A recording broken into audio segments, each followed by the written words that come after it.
جی ایک آدمی ایک سوال کرے، میرا خیال ہے قانون یہ بنا ہے.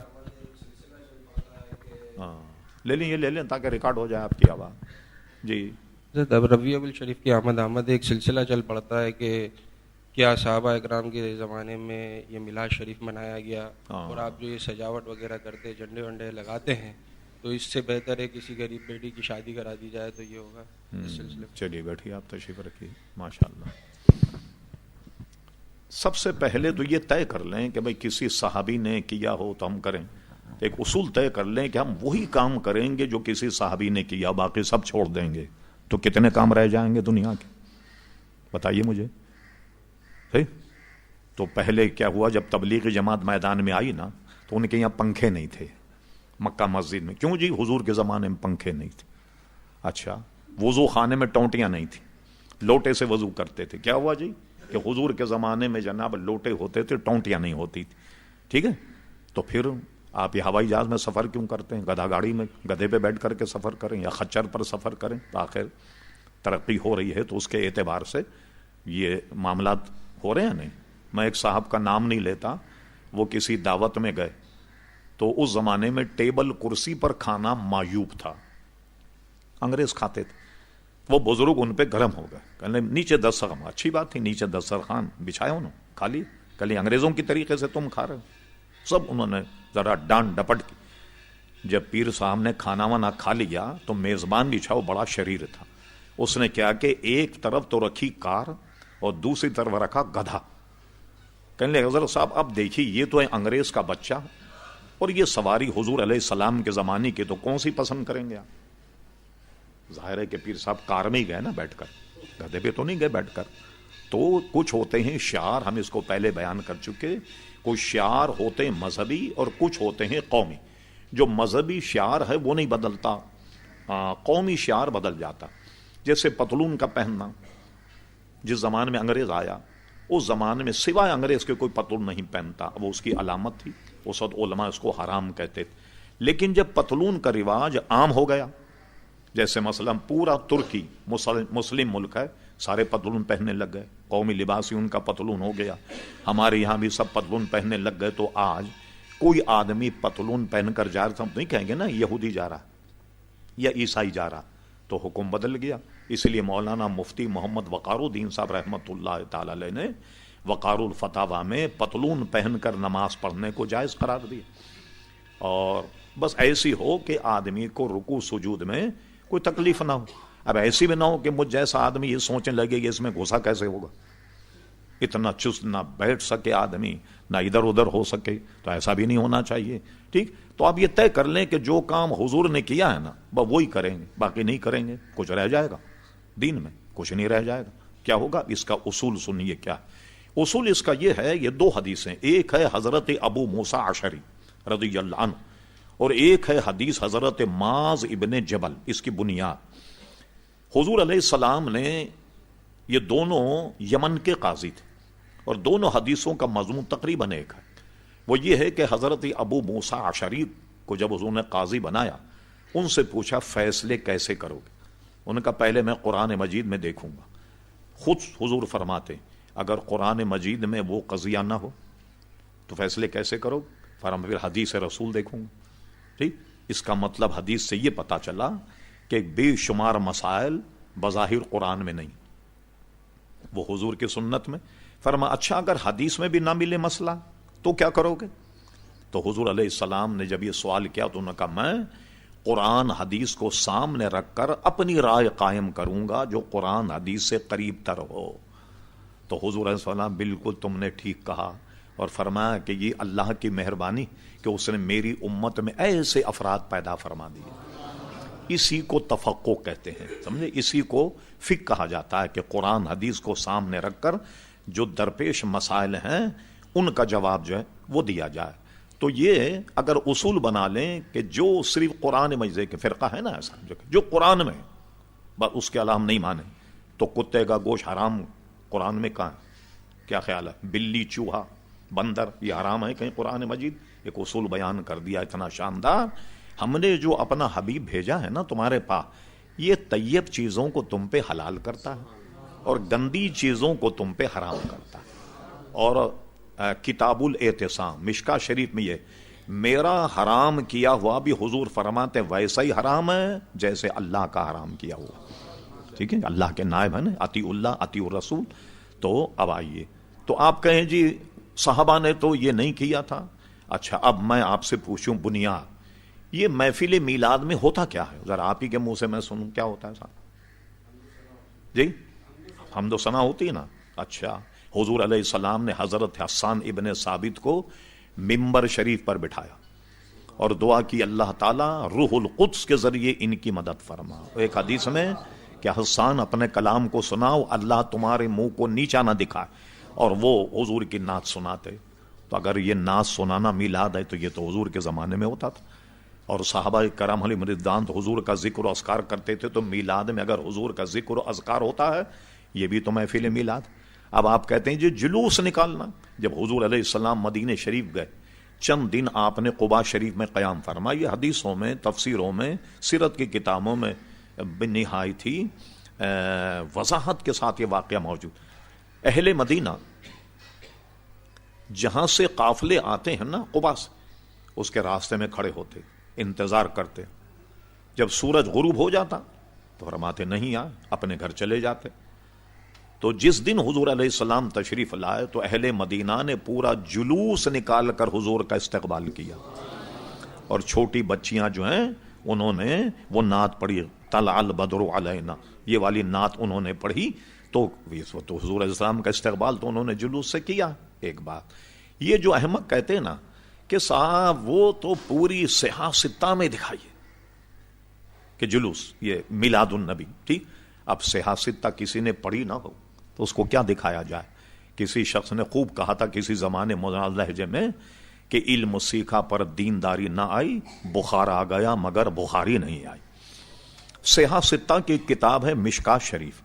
مشکا شریف میں علامہ امام ترمذی نے حضور کی سیرت پر ایک باب باندھا. جو کہتے ہیں نا کہیں نشان نہیں, آپ کو تعجب ہوگا, اس باب کا نام صاحب مشکات نے میلاد النبی رکھا. ترمذی شریف میں باب ہے اس معاملے پر کہ میلاد النبی, اس کے بعد حضور علیہ السلام کی سیرت پر انہوں نے کلام کیا. ٹھیک ہے, تو آپ یہ دیکھیے کہ وہ لوگ کہتے ہیں جی اس کا کہیں ثبوت نہیں, بالکل احمق لوگ ہیں. اچھا, یہ نہیں بلکہ انہوں نے بیچاروں نے اپنی بھی کتابیں نہیں پڑھی, اتنے معذور ہیں کم وقت. اب آئیے پورے طریقے سمجھ لیں. یہ حدیث شریف کے 2 چینل ہیں پورے ہندوستان میں کہ سند حدیث ہندوستان میں کون لایا. ایک تو چینل ہے ایک شاہ ولی اللہ محدث دہلوی کا, ان سے سند میں وہابی, دیوبندی, بریلوی, جتنے بھی لوگ, یہ 2 سے حدیث کی سند ملتی. ایک ہے شاہ ولی اللہ محدث دہلوی اور ایک ہے شاہ عبدالحق محدث دہلوی رحمۃ اللہ علیہ. شاہ ولی اللہ محدث دہلوی کی کتاب جو ہے اس میں موجود ہے در السمین فی مبشرات نبی الامین, یہ ان کی کتاب ہے عربی میں.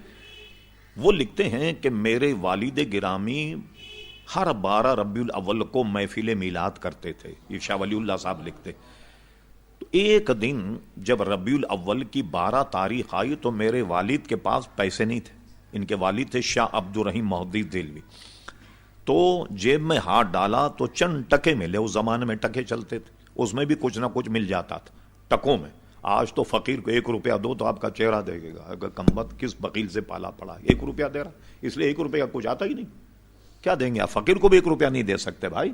تو چند ٹکوں کے چنے منگا لیے, چنے کا ڈھیر سامنے رکھا, محفل میلاد ہوا اور یہ چنے حاضری میں تقسیم کر دیے گئے. ٹھیک, جن سے سارے علماء دیوبند کی سند ملتی ہے. شاہ ولی کتاب بھی میرے پاس موجود ہے.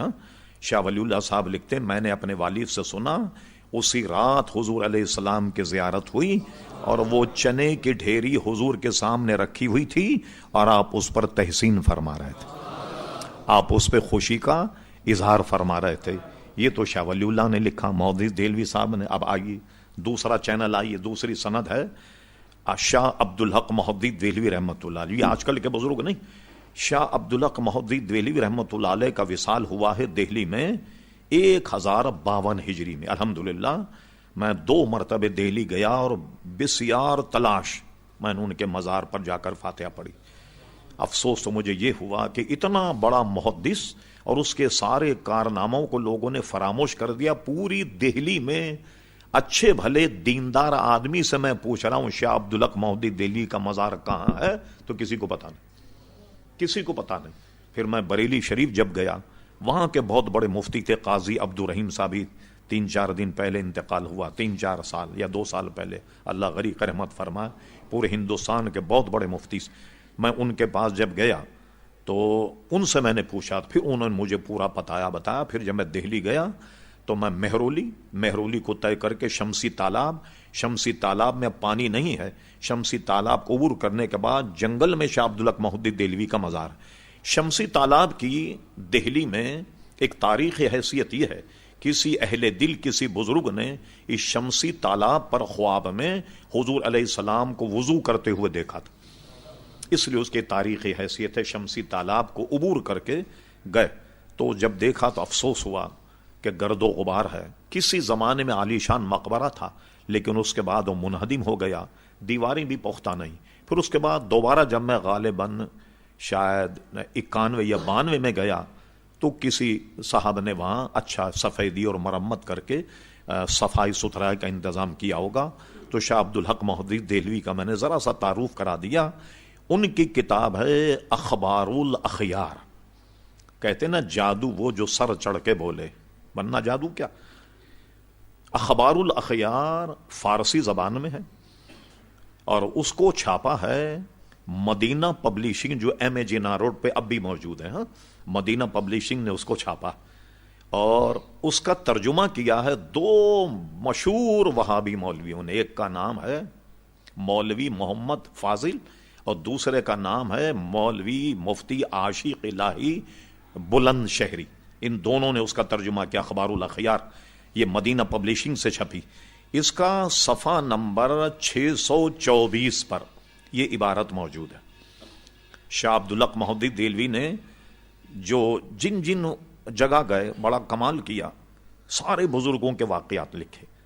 اگر 4 سطر میں واقعات ملے تو 4 سطر ہی لکھ دیا فلاں بزرگ اس میں پیدا ہوئے، اتنے سن میں ان کی وفات ہوئی. سب پر جہاں گئے، جس میں لاہور کے، ملتان کے، دہلی کے، جہاں بھی آپ گئے، پورا ذخیرہ ایک اخبار الاخیار. آخری میں انہوں نے اپنے حالات بھی لکھے کہ میں عبدالحق کون ہوں، میرے والد کا نام سیف الرحمان ہے، ہم ترکی النسل ہیں، بخارا سے ہندوستان میں منتقل ہوئے اور یہاں جب میں پڑھتا تھا تو سب اپنے واقعات لکھے کہ سبق میں اتنا منہمک رہتا تھا، جھکا کر کے جب پڑھتا تو کئی دفعے چراغ سے میرے بال جل گئے، آگ لگ گئی میرے سر میں وغیرہ. میں اتنا اپنے سبق میں منہمک رہتا. سارے واقعات لکھنے کے بعد آخری میں اللہ کی بارگاہ میں التجا کرتے، کہتے ہیں اے اللہ تبارک و تعالی، عبدالحق کے پاس کوئی عمل ایسا نہیں جو تیری دربار میں پیش کرنے کے لائق سمجھے. یہ ان کی عاجزی ہے. کوئی عمل ایسا نہیں، اس لیے کہ ہر عمل میں فساد نیت رہا. یہ ان کی عاجزی انکساری. مگر ایک عمل میرا ایسا ہے جو یقیناً تیری بارگاہ میں قبول ہوگا، وہ کبھی بھی رد نہیں ہوگا. حالانکہ شاہ عبدالحق مہدی دہلوی اتنے بڑے محدث ہیں، یہ لکھ سکتے تھے. جب میں ہندوستان آیا تو مسلمانوں کی زبان فارسی تھی، تو میں نے مشکات شریف کی بڑی ضخیم شرح لکھی، اشرۃ اللمات فی شرح مشکات، یہ زبان فارسی میں. اسی طرح فارسی میں کئی کتابیں، مثلا اس زمانے میں فارسی میں حضور کی سیرت پر کوئی کتاب نہیں، بڑے ضخیم 2 جلدیں مدارج النبوت کے نام سے فارسی میں شاہ عبدالحق مہدی دہلوی نے لکھی. آدمی جب کوئی کام کرتا ہے تو یہ سوچتا ہے کہ بھئی یہ ذخیرہ میں قیامت کے لے جا رہا ہوں. کہتے اللہ تعالیٰ میں نے جو حدیث پر کتابیں لکھی ہیں وہ میں تیرے دربار میں پیش کرتا ہوں جو میری نجات کا ذریعہ ہو جائے. میں نے بزرگوں کی سیرت پر اخبار الاخیار لکھی، یہ قبول فرما لی، یہ ذریعہ نجات ہو جائے. کچھ اور پیش کرتے، مشکات شریف کی شرح پیش کرتے، کچھ نہیں. انہوں نے کہا میرے پاس تو نجات کا کوئی ذریعہ نہیں، ہر عمل میں فساد نیت رہا. مگر یا ارحم الراحمین، عبدالحق کا ایک عمل ایسا ہے جو یقیناً تیری بارگاہ میں قبول ہوگا، اور وہ یہ ہے کہ میں محفل میلاد کے وقت کھڑے ہو کر سلام پڑھتا. لائیے آپ میرے تو کتب خانے میں موجود ہیں، کسی وہابی سے منگوائیے، تمہارے مولویوں کا ترجمہ ہے، اور اس کو مدینہ پبلشنگ نے چھاپا، اور جناب وہ میرے پاس موجود ہے، اور صفحہ نمبر 26 اس کا نکالیے، 624 صفحہ نمبر، اس پہ شیخ محق نے یہ لکھا۔ اب سنیے نتیجہ، یہ بتائیے آپ، ایک عدالت میں مقدمہ چل رہا ہو اور گواہ آئے، جی آپ نے دیکھا ہے جو گواہی دی؟ آپ نے کہا نہیں، میں نے زید سے سنا ہے۔ زید کو کورٹ میں بلایا گیا، زید صاحب یہ آپ نے واردات کا موقع دیکھا ہے؟ انہوں نے کہا جی میں نے بکر سے سنا۔ یہ بکر صاحب کو بلایا، بکر صاحب کہتے ہیں بھائی میرے سامنے تو ایسا کوئی واقعہ نہیں ہوا، اب مجھے بتائیے اگر گواہی میں ایک آدمی کراس کوسچن جس کو کہتے ہیں اس میں اگر لاجواب ہو جائے تو مقدمہ ثابت ہوگا؟ نہیں ثابت ہوگا۔ اب کوئی آدمی اپنے آپ کو محدث کہے اور حدیث پڑھا ہے، اور اس کی حدیث میں 2 مشرک آ جائیں، حدیث سند کا کیا بنے گا؟ کیونکہ میلاد شریف منانا تو شرک ہے نا۔ شاہ ولی اللہ مہدی دہلوی مشرک ہو گئے، ان کے والد شاہ عبد الرحیم صاحب بھی مشرک ہو گئے، شاہ عبدالحق مہدی دہلوی بھی مشرک ہو گئے۔ اب بتاؤ تمہاری سند کا کیا بنے گا؟ جس کی سند میں کوئی مشرک آ جائے تمہیں تو حدیث بیان کرنے کا حق ہی حاصل نہیں۔ بھائی کیوں بے وقوف بنا رہے لوگوں کو؟ تمہارے تو سند میں امام بخاری تو بہت بعد میں آئیں گے، دونوں مشرک آ گئے تمہاری سند میں، اس لیے ان کا قول بالکل غلط ہے۔ اور میں نے حدیث کو بتا دیا آپ کو، یہ اصول نہیں کہ جو بھی حدیث اور قرآن میں ہوگا وہی ہم مانیں گے۔ یہ دوسرے لوگوں کا کہنا شافعی، حنفی، مالکی جس میں پوری دنیا ان کی پیروی کرتی ہے، تو ہمارے یہاں ہمارے امام کا قول ہم لیں گے، یعنی کہ قرآن و حدیث سے ہم اس کا استثناء ہو گیا، نہیں، ہم یہ جانتے ہیں کہ قرآن حدیث کو ہمارے امام ہم سے زیادہ جانتے تھے، ٹھیک ہے؟ تو یہ حضرات جو ہیں یہ جو کچھ کہیں گے وہ اصل میں دین ہے۔ اس لیے ہمارے یہاں شریعت کا ماخذ کیا ہے؟ قرآن، سنت، اجماع امت اور قیاس، یہ 4 چیزیں ہیں جس سے دین کا کوئی مسئلہ ثابت ہوتا ہے۔ جی نا، کوئی ایک آدھ سوال اور کر لیں۔